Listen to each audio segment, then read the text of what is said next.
نحمده ونصلي على رسوله الكريم اما بعد فاعوذ بالله من الشيطان الرجيم بسم الله الرحمن الرحيم رب اشرح لي صدري ويسر لي امري واحلل عقدة من لساني يفقهوا قولي في بيوت اذن الله ان ترفع ويذكر فيها اسمه یسبح له فیها بالغدو والآصال. اس کے نور کی طرف ہدایت پانے والے ان گھروں میں پائے جاتے ہیں، یعنی فی بیوت، ان گھروں میں ہیں کون؟ وہ لوگ جو اس کے نور کی طرف رہنمائی پاتے ہیں. یہد اللہ لنورہ من یشاء. کون سے ہیں وہ گھر؟ اذن اللہ ان ترفع، اللہ نے حکم دیا یا اجازت دی کہ بلند کیے جائیں. وَيُذْكَرَ فِيهَا اسْمُهُ، اور ذکر کیا جائے ان میں اس کا نام. کس کا؟ اللہ تعالی کا. يُسَبِّحُ لَهُ فِيهَا، وہ لوگ اس کی تسبیح کرتے ہیں ان میں. بِالْغُدُوِّ وَالْآصَالِ، صبح بھی اور شام کو بھی. اب یہاں پر عام طور پر مفسرین نے بیوت سے مراد مساجد لی ہیں، اور ترفع سے مراد انہیں تعمیر کرنا ہے. جیسے حضرت ابراہیم علیہ السلام نے خانہ کعبہ کی تعمیر کی تھی، تو اس وقت بھی آتا نا کہ وَإِذْ يَرْفَعُ إِبْرَاهِيمُ الْقَوَاعِدَ مِنَ الْبَيْتِ، کہ ابراہیم علیہ السلام جب اس گھر کی بنیادیں اٹھا رہے تھے، یعنی اللہ تعالی نے اذن دیا یا حکم دیا کہ اس کے گھروں کو اٹھایا جائے یعنی بنایا جائے. گویا مسجدوں کی تعمیر کا. بیوت سے مراد مسجدیں اور ترفع سے مراد تعمیر، ان کا بنانا. پہلے چراغوں کی بات ہوئی، تو اب یہ ہے کہ یہ چراغ کہاں ہوتے ہیں؟ مسجدوں میں ہوتے ہیں، اور مسجدیں زمین پر اللہ کا سب سے محبوب مقام ہیں. اور پھر ترفع سے مراد صرف اینٹ پتھر کا ہی اٹھایا جانا نہیں، بلکہ ان مقامات کا بلند کیا جانا کہ انہیں ہر طرح کی نجاست سے بلند کیا جائے. اس میں کوئی گندگی غلاظت وغیرہ بھی نہ ہو، اور اسی طرح ایسے کوئی کام وہاں پر نہ ہو جس سے مسجد کی شان و شوکت میں فرق آئے. یعنی یہاں پر بیوت سے مراد مساجد اور ترفع سے مراد مساجد کی تعظیم و احترام ہے، اور نجاست و گندگی سے پاک کرنا بھی. جیسے حدیث میں آتا ہے کہ جب مسجد میں کوئی نجاست لائی جائے تو مسجد اس سے اس طرح سے مٹتی ہے جیسے انسان کی کھال آگ سے. یعنی تپش کے پاس اگر جسم جائے آگ کے پاس تو کیا ہوتا ہے؟ کھال ایسے سکڑنے لگتی ہے جیسے. اسی طرح آپ صلی اللہ علیہ وسلم نے فرمایا، جس شخص نے مسجد سے ناپاکی اور گندگی اور ایذا کی چیز کو نکال دیا، اللہ تعالیٰ اس کے لیے جنت میں گھر بنائیں گے. حضرت عائشہ فرماتی ہیں کہ آپ صلی اللہ علیہ وسلم نے ہمیں حکم دیا کہ ہم اپنے گھروں میں مسجدیں بنائیں اور ان کو پاک صاف رکھنے کا اہتمام کریں. تو گویا اللہ نے کیا حکم دیا ہے. اور یہاں پر لفظ جو اذنہ ہے، اذنہ کا لفظی معنی ہوتا ہے اجازت دینا، اور مراد اس سے کیا ہے؟ حکم دینا. اللہ نے حکم دیا ہے کہ اللہ کے گھروں کو بلند کیا جائے، ان کی تعظیم کی جائے، ان کی شان و شوکت کو بڑھایا جائے. اور یہ شان و شوکت اس کی تعمیر میں بھی ہو سکتی ہے. جیسے ہم دیکھتے ہیں کہ حضرت عثمان رضی اللہ تعالی عنہ نے مسجد نبوی کی تعمیر سال کی لکڑی سے کی اور اسے بہت شاندار بنایا.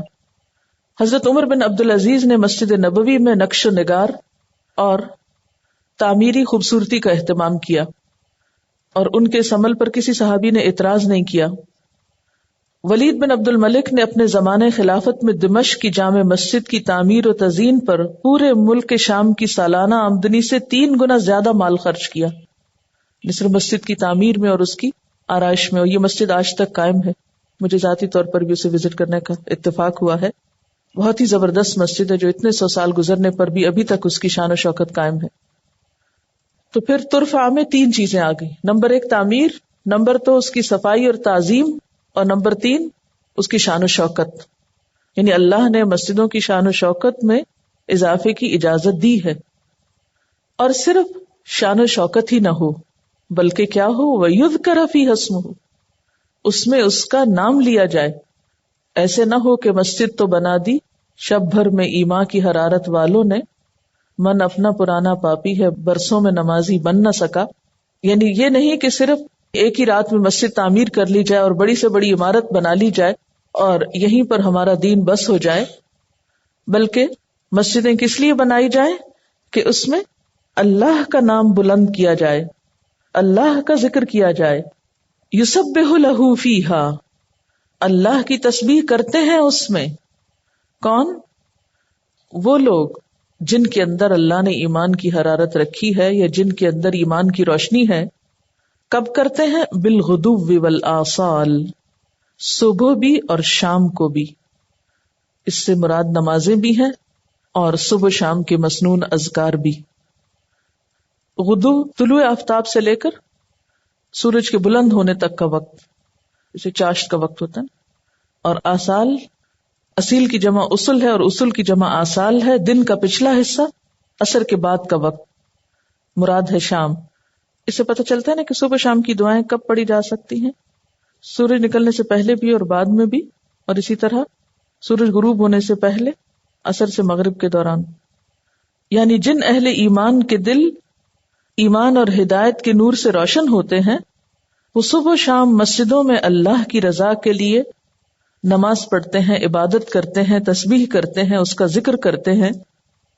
وہ ایسے لوگ ہوتے ہیں، رجال لا تلہیہم تجارت ولا بیع عن ذکر اللہ، کہ جنہیں تجارت اور خرید و فروخت اللہ کے ذکر سے غافل نہیں کرتی۔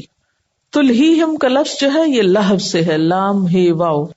لہو ہر اس چیز کو کہتے ہیں جو انسان کو اصل مقصد سے ہٹائے رکھے، یعنی جو عبادت کو بھلا دے، مشغول کر دے۔ اور الہا میں خیال ہٹانے یا بھلانے کا سبب غفلت نہیں ہوتی بلکہ فضول کام ہوتے ہیں۔ ایسے لوگ جنہیں تجارت اور بیع بھی، یعنی فضول کام تو کیا، تجارت اور بیع جو بڑا ہی مفید کام ہے، بہت پروفیٹیبل ہے، وہ بھی اللہ کے ذکر سے غافل نہیں کرتا۔ تجارت اور بیع میں بھی تھوڑا سا فرق ہے۔ تجارت عام تجارتی کاروبار کے مفہوم میں آتا ہے، اور بیع کا کیا مطلب ہوتا ہے؟ خریدنا بیچنا۔ کیونکہ ہوتا یہ ہے کہ جو بھی شخص بزنس کرتا ہے وہ کسی چیز کی خرید و فروخت کے موقع کو ضائع نہیں کرتا۔ تو مومن کی بھی یہی شان ہے کہ وہ ایک بزنس مین کی طرح سوچ رکھتا ہے کہ نیکی کا کوئی بھی موقع آئے وہ اس کو جانے نہیں دیتا۔ نیکی کا کام مومن کی تجارت ہے، اور بیع یعنی کوئی خاص کام، اور دنیا چھوڑ کر، یعنی دنیا کی تجارت اور خرید و فروخت اور مال کی کمائی کو قربان کر کے مسجدوں کی طرف جانے والے اور نماز پڑھنے والے، ان کے بارے میں ایک حدیث ہے، حضرت اسماء بنت یزید سے روایت ہے کہ قیامت کے دن جب پہلوں اور پچھلوں کو اللہ تعالیٰ جمع کرے گا تو ایک منادی آواز دے گا جس کو سب خلقت سن لے گی۔ وہ کہے گا کہ اب اہل محشر جان لیں گے کہ ان میں سے کون عزت کے لائق ہے، وہ اٹھ کھڑے ہوں۔ وہ لوگ جن کو ان کی تجارت اور خرید و فروخت اللہ کی یاد سے غافل نہیں کرتی تھی، پھر وہ اٹھیں گے اور وہ تھوڑے ہوں گے، اور پھر باقی مخلوق کا حساب لیا جائے گا۔ فضیلت ان کو حاصل ہوگی جو نماز اور عبادت کے وقت سب کچھ چھوڑ کر وقت پر نماز ادا کرتے تھے، یعنی انتہائی مشغول ہوتے تھے، جو ہی آذان ہوتی تھی تو مسجدوں کی طرف چل پڑتے تھے۔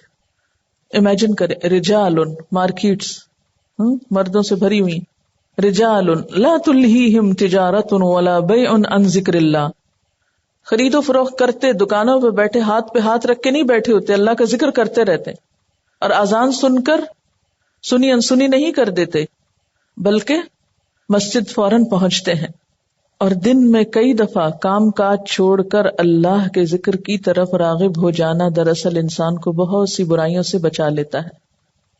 لا تلہیہم تجارت ولا بیع عن ذکر اللہ۔ حضرت عبداللہ بن عمر فرماتے ہیں کہ یہ آیت بازار والوں کے بارے میں نازل ہوئی، اور ان کے صاحبزادے حضرت سالم فرماتے ہیں کہ ایک روز حضرت عبداللہ بن عمر بازار سے گزرے تو نماز کا وقت ہو گیا۔ لوگوں کو دیکھا کہ دکانیں بند کر کے مسجد کی طرف جا رہے ہیں، تو فرمایا انہی کے بارے میں قرآن کا یہ ارشاد ہے رجال لا تلہیہم تجارۃ ولا بیع عن ذکر اللہ. اسی طرح عہد رسالت میں 2 صحابی تھے، ایک تجارت کرتے تھے، دوسرے صنعت و حرفت یعنی لوہار کا کام کرتے اور تلواریں بنا کے بیچتے تھے. پہلے صحابی کی تجارت کا حال یہ تھا کہ اگر سودا تولتے وقت آذان کی آواز کان میں پڑ جاتی تو ترازو وہیں چھوڑ دیتے، یعنی تول رہے ہیں، گاہک سر پہ کھڑا ہے، آذان آ گئی، وہیں ترازو رکھ دیتے تھے اور نماز کے لیے کھڑے ہو جاتے. اور دوسرے کا عالم یہ تھا کہ اگر گرم لوہے پر ہتھوڑے کی ضرب لگا رہے ہیں اور کان میں آذان کی آواز آ گئی اور اگر ہتھوڑا مونڈے پر اٹھائے ہوئے ہیں تو مونڈے کے پیچھے ہی اس کو ڈال کر اٹھ کھڑے ہوتے، یعنی دوبارہ نیچے بھی نہیں آتا تھا وہ. تو ان کی تعریف میں یہ آیت اتری. آپ کو پتا ہے کہ لوہا گرم کرنے میں کتنی دیر لگتی ہے، اور گرم کر کے عین جب اس سے کام لینے کا وقت آتا ہے تو وہ آذان سنتے ہی فوراً چھوڑ دیتے ہیں کہ بس بلاوا آ گیا. رجال لا تلہیہم تجارت ولا بیع عن ذکر اللہ واقام الصلاۃ. اور ذکر اللہ کے بعد اقام الصلاۃ کا لفظ آیا ہے، اور نماز کا قائم کرنا، وایتاء الزکوٰۃ اور زکوٰۃ کا دینا. کیونکہ ہوتا یہ ہے نا کہ انسان جب بہت کچھ کمانے لگتا ہے اور بزنس پھیلاتا جاتا ہے تو وہ اتنا مشغول ہوتا ہے کہ زکوٰۃ کا حساب کتاب کرنے کا بھی اس کو وقت نہیں ہوتا. لیکن ایسے لوگ اپنی تجارت کو قربان کر کے اپنے فرائض کی ادائیگی کی طرف دوڑ پڑتے ہیں. یخافون یوما تتقلب فیہ القلوب والابصار. سب کچھ کر کے بھی وہ ڈرتے ہیں اس دن سے جس میں دل الٹنے اور آنکھیں پتھرا جانے کی نوبت آئے گی، یعنی آخرت سے ڈرتے رہتے ہیں. یہ ویسے ہی لوگ ہیں نا جن کی صفت سورۃ المومنون میں کیا آئی تھی، وَيُؤْتُونَ مَا آتَوْا وَقُلُوبُهُمْ وَجِلَةٌ. دیتے ہیں جو کچھ بھی دیتے ہیں اور ان کے دل کانپتے رہتے ہیں.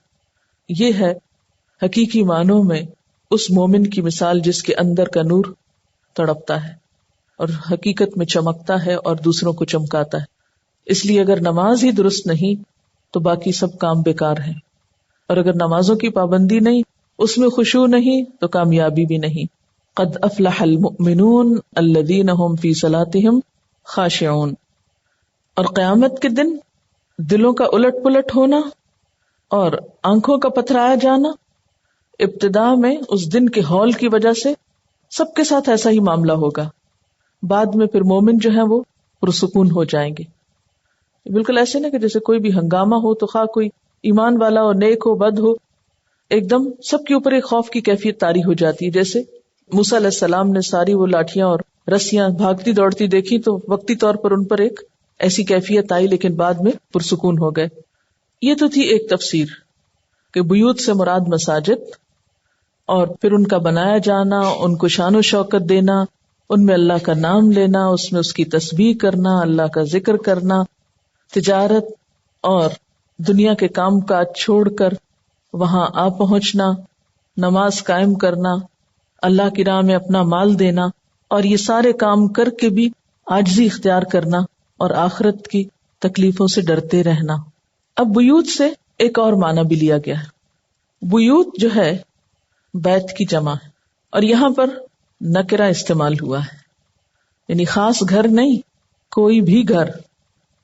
فی بیوتن، گھروں میں، یعنی مسجدوں کے علاوہ گھروں میں. کون سے گھر؟ ایک تو سب اہل ایمان کے گھر، اور دوسرے وہ خاص گھر جو اللہ کے ذکر کے لیے، تعلیم کے لیے، اس کا نام لینے کے لیے بنائے گئے ہوں. یعنی وہ مکان جو خاص قرآن کی تعلیم، سنت کی تعلیم، دین کی تعلیم، واعظ و نصیحت یا ذکر وغیرہ کے لیے بنائے گئے ہوں، خواہ وہ مدارس ہوں یا کوئی اور ایسے ادارے. تو مساجد کے علاوہ ان کو بھی بلند کرنے کا، اور بلند کرنے میں ان کی تعمیر بھی ہے، اور ان کی عزت بلند کرنے، یعنی ان کا نام روشن کرنے، اور پھر باہر نام روشن کرنے کے علاوہ اندر اللہ کا ذکر کرنے کی اللہ نے اجازت دی ہے.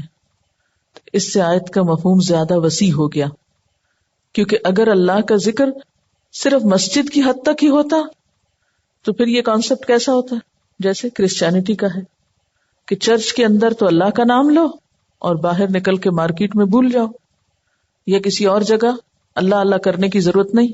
لیکن اسلام میں اللہ کا ذکر صرف مسجد کی حد تک نہیں ہوگا، بلکہ اس کے لیے ہر گھر، یعنی ہر گھر میں جس میں ہم رہتے ہیں وہاں اللہ کا نام بھی ہوگا اور اللہ کی عبادت بھی ہوگی.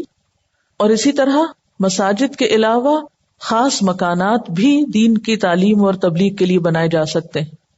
ان کا ادب احترام بھی لازم ہے. ان کو بنانا، سنوارنا، اس کی تعمیر، ترقی کے لیے کوشش کرنا، یہ بھی پسندیدہ ہے، کیونکہ ایسی جگہ ہوں گی تو ہی لوگوں تک خیر اور روشنی پھیلے گی نا. آپ سوچئے کہ اگر یہ چھت ہمیں میسر نہیں ہوتی اور یہ اتنی کھلی جگہ نہیں ہوتی، کہیں ہم میں سے کسی کے گھر میں اتنی جگہ نہ ہوتی کہ وہاں اتنے کمفرٹیبلی ہم بیٹھ کے کام کر سکتے، لیکن اگر اس جگہ کے ساتھ ہمارا اتنا ہی تعلق ہو کہ ہم آئیں، بیٹھیں اور چلے جائیں، اس کے بعد پرواہ نہ ہو کسی اور بات کی کہ اس کو مزید بڑھایا جائے یا اس کی صفائی ستھرائی کی جائے یا اس کی کسی بھی چیز کی اصلاح کی جائے، تو پھر نور کس طرح عام ہوگا؟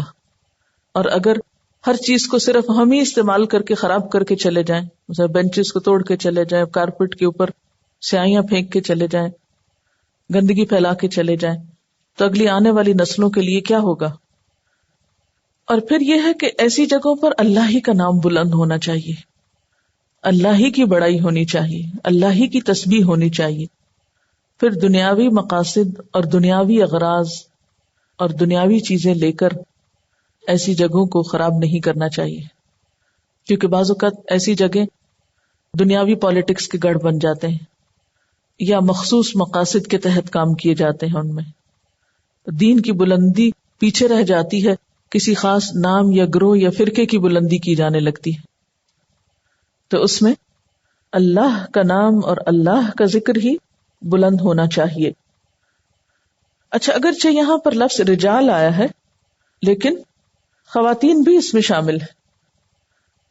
پھر آپ دیکھیے کہ مسجد کے علاوہ گھروں میں بھی نفل نماز ہو سکتی ہے، مسجد کے علاوہ گھروں میں بھی تعلیم ہو سکتی ہے. فرض نمازوں کے علاوہ سنت اور نفل کو گھر پہ پڑھنا زیادہ پسندیدہ قرار دیا گیا، یعنی مسجد کی نسبت. حضرت عائشہ رضی اللہ تعالیٰ عنہا فرماتی ہے کہ جب سے مجھے ہوش آیا تو میں نے اپنے والدین کو مسلمان ہی پایا، اور ہم پر کوئی دن ایسا نہیں گزرتا تھا جس دن آپ صلی اللہ علیہ وسلم ہمارے ہاں نہ آئے ہوں. صبح شام 2 وقت تشریف لاتے.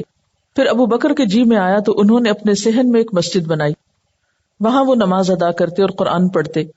مشرکین کی عورتیں کھڑے ہو کر سنا کرتی، ان کے بچے بھی سنتے اور تعجب کرتے کہ یہ کیا پڑھا جا رہا ہے.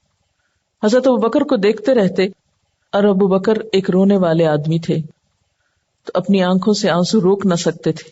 یہ صورتحال دیکھ کر مشرکین قریش سٹپٹا گئے کہ ان کے رونے دھونے نے تو بہت سے دلوں کو متاثر کر دیا ہے، اور قرآن پڑھتے ہوئے رونا، کیونکہ جتنی خشوع اور جتنی رقت کے ساتھ پڑھا جائے گا اتنا ہی وہ دوسروں کو متاثر کرے گا. پھر اسی طرح گھروں میں نوافل کی ادائیگی اکیلے یا باجماعت.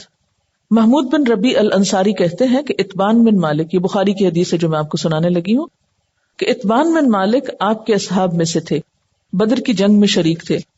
وہ آپ کے پاس آئے اور عرض کیا، اللہ کے رسول صلی اللہ علیہ وسلم میری بینائی بگڑ گئی، میں اپنی قوم کے لوگوں کو نماز پڑھایا کرتا ہوں. جب بارش برسے تو نالا بہنے لگتا ہے جو میرے اور ان کے درمیان ہے، لہٰذا میں ان کی مسجد میں نہیں جا سکتا کہ ان کو نماز پڑھا سکوں. میں چاہتا ہوں کہ آپ میرے ہاں تشریف لائیں اور میرے گھر میں نماز پڑھیں تو میں اسی جگہ کو مسجد بنا لوں. آپ نے فرمایا اچھا، انشاءاللہ میں یہ کام کروں گا. چنانچہ دوسرے دن آپ اور ابو بکر رضی اللہ تعالیٰ عنہ دن چڑھے میرے ہاں آئے. آپ نے اندر آنے کی اجازت مانگی، میں نے اجازت دی. آپ تشریف لائے اور بیٹھنے سے پہلے ہی پوچھا، اپنے گھر میں کون سی جگہ پسند کرتے ہو جہاں میں نماز پڑھوں؟ اتبان نے آپ کو گھر کا ایک کونا بتایا. آپ وہاں کھڑے ہوئے اور اللہ اکبر کہا. ہم بھی کھڑے ہوئے اور صف باندھی. آپ نے 2 رکعت نفل پڑھ کر سلام پھیرا. اس سے کیا پتہ چلتا ہے کہ نماز کا وقت نہیں تھا.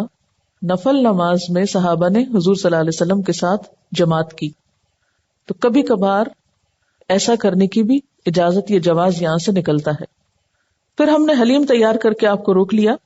محلہ کے اور آدمی بھی گھر میں جمع ہو گئے. ان میں ایک آدمی کہنے لگے، مالک بن دخنش کہاں ہے؟ ان میں سے ایک نے کہا، نہیں سارا محلہ اکٹھا ہو گیا، سب تھے، تو ایک شخص بیچ میں سے بولا وہ مالک بن دخنش کہاں ہے، یعنی وہ شخص نظر نہیں آ رہا۔ کسی نے اتبان سے کہا وہ تو منافق ہے۔ جیسے ہم لوگوں کی عام طور پہ عادت ہوتی ہے کہ فوراً کسی کے بارے میں کوئی رائے دے دینا۔ ایسا اگر کسی نے چھٹی کر لی تو بجائے اس کے کہ اس کا کوئی عذر سوچا جائے یا اس کی کوئی رعایت کی جائے، فوراً یہ کہا نہیں اس کو تو دل ہی نہیں لگتا یہاں، اس لیے وہ نہیں آیا۔ وہ تو منافق ہے، اللہ اور اس کے رسول سے محبت نہیں رکھتا۔ آپ نے فرمایا ایسا مت کہو، کیا تم دیکھتے نہیں کہ وہ خالصتاً اللہ کی رضا کے لیے لا الہ الا اللہ کہتا ہے؟ عتبان کہنے لگے اللہ اور اس کا رسول خوب جانتے ہیں، بظاہر تو ہم اس کی توجہ اور ہمدردی منافقوں کی طرف ہی دیکھتے ہیں۔ آپ نے فرمایا اللہ عز و جل نے آگ کو اس شخص پہ حرام کر دیا جو خالصتاً اللہ کی رضامندی کے لیے لا الہ الا اللہ کہتا ہے۔ اسے بخاری نے روایت کیا ہے۔ اس حدیث سے بہت سی باتیں پتہ چلتی ہیں، اور ایک یہ پتہ چلتی ہے کہ گھر کے ایک حصے کو بھی مسجد بنایا جا سکتا ہے، جیسے ابوبکر نے اپنے صحن میں ایک حصے کو مخصوص کر لیا تھا نماز کے لیے، اسی طرح آپ اپنے گھروں میں کوئی ایک کارنر، کوئی ایک کمرہ، کوئی جگہ بھی اس کام کے لیے مخصوص کر لیں تاکہ زیادہ سے زیادہ خشوع کے ساتھ وہاں پر عبادت ہو سکے۔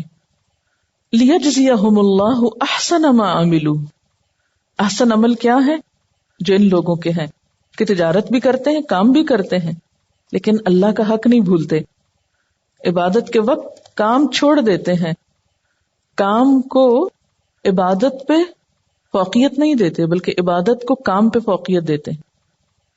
یہ ایک مسلمان کی بہترین تصویر سامنے آتی ہے نا کہ وہ دنیا کے کاموں میں بھی مشغول ہے، لیکن جو ہی اللہ تعالیٰ کی طرف سے پکار آتی تو فوراً اٹھ جاتا ہے۔ ہمارا حال کیا ہے؟ جب سارے کام ختم ہو جاتے ہیں پھر ہم نماز کی طرف جاتے ہیں، شیطان ہم کو کیا وسوسہ دیتا ہے، اب تم زیادہ توجہ سے نماز پڑھ سکتے ہو، اب زیادہ خشوع سے پڑھ سکتے ہو، اور کام ختم کر لو تاکہ تمہارا دھیان پھر کام میں نہ ہو، اور کرتے کرتے دھوپ پیلی پڑ جاتی۔ تو ایسی نماز تو منافقین کی نماز بتائی گئی۔ ہمارا ماحول کیوں نہیں روشن؟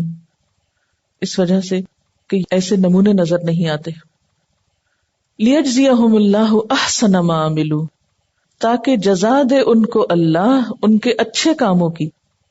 اور یہ جو لام ہے یہ لام علت نہیں بلکہ وہ لام ہے جو کسی فعل کے انجام یا ثمرے یا نتیجے کے طور پر آتا ہے، یعنی نتیجتاً اللہ ان کو ان کے اچھے کام کی جزا دے گا، یہ مطلب، یعنی وہ لوگ اس توقع پہ اچھے کام کرتے ہیں کہ اللہ کے ہاں انہیں اپنے اعمال کی اچھی جزا ملے تو یقیناً اللہ ان کو دے گا، اور صرف اعمال کی جزا ہی نہیں دے گا بلکہ وَيَزِيدَهُم مِّن فَضْلِهِ، اور مزید اپنے فضل سے ان کو نوازے گا۔ وَاللَّهُ يَرْزُقُ مَن يَشَاءُ بِغَيْرِ حساب، اور اللہ جسے چاہتا ہے بغیر حساب کے رزق دیتا ہے، ناپ ناپ کے یا تول تول کے یا گن گن کے نہیں دیتا بلکہ بلا حساب۔ والذین کفروا، پچھلی مثال تو تھی ایمان والوں کی، اب یہاں پر دو اور قسم کے انسانوں کی مثال دی گئی، اور یہ وہ لوگ ہیں جن کا تیل دعوت حق کی آگ سے بھڑکنے کے لیے تیار نہیں، جنہوں نے اپنی فطرت کو مسخ کر دیا، جو نور سے فائدہ نہیں اٹھاتے۔ پہلی قسم والذین کفروا، اور وہ لوگ جنہوں نے انکار کیا، کفر کیا، اور اس سے مراد اصطلاحی کافر نہیں بلکہ عملی کفر مراد ہے، یعنی زبان سے تو لا الہ الا اللہ کہتے ہیں لیکن عمل اس کے موافق نہیں۔ والذین کفروا اعمالہم کسراب، ایسے لوگوں کے اعمال سراب کی طرح ہیں۔ بقیعۃ، یہ سراب کہاں ہے؟ زمین کے ایک حصے پر، قیع قاع کی جمع ہے، زمین کا نشیبی حصہ جس میں پانی ٹھہر جاتا ہے، یا چٹیل میدان مراد ہے۔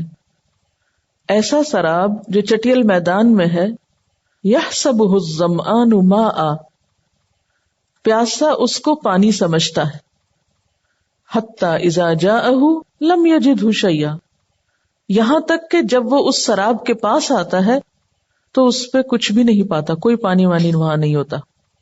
ووجد اللہ عندہ، وہاں وہ اللہ تعالیٰ کو پاتا ہے۔ فوفاہ حسابہ، تو وہ پورا پورا دیتا ہے اس کو اس کا حساب چکا کے۔ واللہ سریع الحساب، اور اللہ بہت جلد حساب لینے والا ہے۔ سراب کیا چیز ہے؟ یہاں سراب کا ذکر کیا گیا ہے۔ سراب چمکتی ریت کو کہتے ہیں جو دور سے سورج کی شعاؤں کی وجہ سے پانی نظر آتی، اور سراب کا لفظی معنی ہوتا ہے چلنا، اور وہ ریت بھی یا زمین کا وہ حصہ بھی جو سورج کی وجہ سے چمک رہا ہو وہ چلتے پانی کی طرح نظر آتا ہے۔ مثلا اگر آپ تپتی گرمی میں کبھی سڑک پر جا رہے ہوں تو سورج کی روشنی جب سڑک پر پڑتی ہے تو یہ لگتا ہے جیسے پانی بکھرا ہوا، جو گاڑی آگے جاتی ہے وہاں کوئی پانی نظر نہیں آتا، اور اگلی سڑک پھر اسی طرح پانی والی نظر آتی۔ اسی طرح یہ بھی کہتے ہیں کہ سراب اصل میں شراب ہی تھا۔ سراب اور شراب دونوں لفظ ملتے جلتے ہیں۔ شراب عربی میں پینے کی چیز کو کہتے ہیں، مشروب کے معنوں میں، تو جو چیز واقعی پینے کی ہو وہ تو ہے شراب، اور جو چیز پانی تو نظر آئے لیکن پینے کی نہ ہو وہ کیا ہے؟ سراب۔ پھر اس لفظ کا استعمال ریت پہ ہونے لگا، اور پھر ایسی ریت کہ جس پہ خاص زاویے سے روشنی پڑتی ہے تو وہ پانی کی طرح چمکتی نظر آتی۔ تو فرمایا کہ وہ لوگ جنہوں نے کفر کیا، موت کا وقت ان کے لیے سراب ہے، وہ توقع لگائے بیٹھے ہیں کہ مرنے کے بعد بھی ان کے لیے سب اچھا ہے، لیکن جو ہی موت کا وقت آئے گا ان کی آنکھیں کھلیں گی، ان کو ان کے اعمال کا بدلہ تو نہ نظر آئے گا، ان کا حال ایسے ہی ہوگا جس طرح ایک پیاسا سراب کے پاس پہنچتا ہے تو پہنچنے میں اسے تھکاوٹ بھی ہوتی، پریشانی بھی ہوتی ہے، گرمی کی شدت بھی ہوتی ہے، لیکن پانی نہیں ہوتا۔ ان لوگوں کے اعمال جنہیں یہ بڑی محنت سے کر رہے ہیں، یہ سمجھ کر کہ ہمیں اس کی بڑی اچھی جزا ملے گی، جب یہ آخرت میں پہنچیں گے تو وہاں سخت سزا پائیں گے، جہنم کی آگ پائیں گے، لیکن اعمال کی جزا نہ ملے گی، یا اعمال کی کوئی جزا ان کے لیے نہ ہوگی۔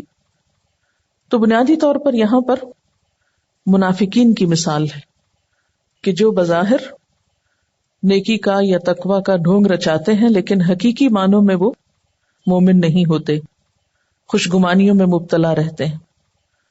وہ سمجھتے ہیں کہ ہم دنیا کے فائدے بھی اٹھا رہے ہیں اور دوسری طرف اللہ کو بھی راضی کر رہے ہیں۔ منافق کی سائیکی کیا ہوتی ہے؟ وہ جو ظاہری نیکی کے کام کرتا ہے وہ کس لیے کرتا ہے؟ کہ رب بھی راضی رہے، اور دوسری طرف اپنی دنیا بھی خوب بٹورتا ہے۔ اب اس دنیا کی محبت میں جینے والے اور دنیا کو خوب ترقی دینے والے چند ظاہری رسمی نمائشی نیکیاں کر کے مطمئن ہو جاتے ہیں کہ مرنے پر ہم رب کو بھی راضی کر لیں گے، ادھر سے دنیا بھی خوب بٹور لیں گے۔ لیکن ہوتا کیا ہے کہ جب وہ وہاں پہنچتے تو پتہ چلتا ہے کہ یہ تو سب خام خیالی تھی، ہماری حقیقت تو کچھ اور تھی۔ اللہ کے ہاں جزا پانے کے لیے تو سچا ایمان، حقیقی تقوی اور نیکی کے خالص گہرے جذبے کے ساتھ اچھے اعمال کی ضرورت ہے۔ محض ظاہری اعمال فائدہ نہ دیں گے، کیونکہ ہمارے عام طور پر ایسا ہوتا ہے نا کہ حرام کام بھی خوب خوشی سے کیے جا رہے ہوتے ہیں، رشوت دے کے کام نکلوایا جاتا ہے، اور جب کام نکل آتا ہے تو اس میں سے چند پیسے صدقہ کر لیے جاتے ہیں، یا سود حاصل کر کے اس میں سے کچھ خیرات کر دی جاتی ہے۔ تو اب حرام میں سے خیرات کیسے ہو سکتی؟ اس کا ثواب کہاں سے آ سکتا ہے؟ اس کی جزا تو نہیں ملے گی، وہ تو ایک سراب ہے، دھوکہ ہے کہ انسان سمجھتا ہے میں نیکی کے کام کر رہا ہوں، حالانکہ جب اس کا انجام اور نتیجہ دیکھے گا تو وہ تو قبول ہی نہیں ہوئی، کیونکہ اللہ تعالیٰ حرام مال کا صدقہ قبول نہیں کرتا۔ اسی طرح اور بہت سے اعمال، یہ تو صرف ایک مثال ہے، کیونکہ جس پودے کی کوئی جڑ بنیاد نہ ہو وہ پودا بہت جلدی سوکھ جاتا ہے، اس سے کوئی پھل نہیں نکل سکتا۔ تو جس عمل کے نیچے اچھی نیت نہ ہو، اللہ کے لیے وہ نہ کیا ہو، صحیح طریقے پر نہ کیا ہو، احسن عمل نہ ہو، اس کا کوئی پھل نہیں ہو سکتا، اس کی کوئی بہترین جزا نہیں ہو سکتی۔ دنیا میں ہر شخص کچھ نہ کچھ تو کر ہی رہا ہے، لیکن بہت سے لوگ صرف دکھاوے کے کام کرتے ہیں، اور ایسے لوگ ہی سمجھتے ہیں کہ شاید یہ سب کچھ ان کو بچانے کے لیے کافی ہوگا، جبکہ اللہ تعالیٰ کے ہاں کوئی بھی کام جو خالصتاً اس کے لیے نہ ہو قابل قبول نہیں۔ قیامت کے دن انسان جائے گا اور کہے گا میں تو اتنی نمازیں پڑھی تھی، وہ کہاں ہے؟ اتنا ذکر کرتا تھا، وہ تسبیح گھماتا رہتا تھا، وہ تو کچھ بھی نہیں لکھا ہوا یہاں۔ وآخر دعوانا ان الحمد للہ رب العالمین۔ سبحانک اللہم وبحمدک نشہد ان لا الہ الا انت نستغفرک ونتوب الیک۔ والسلام علیکم ورحمۃ اللہ وبرکاتہ۔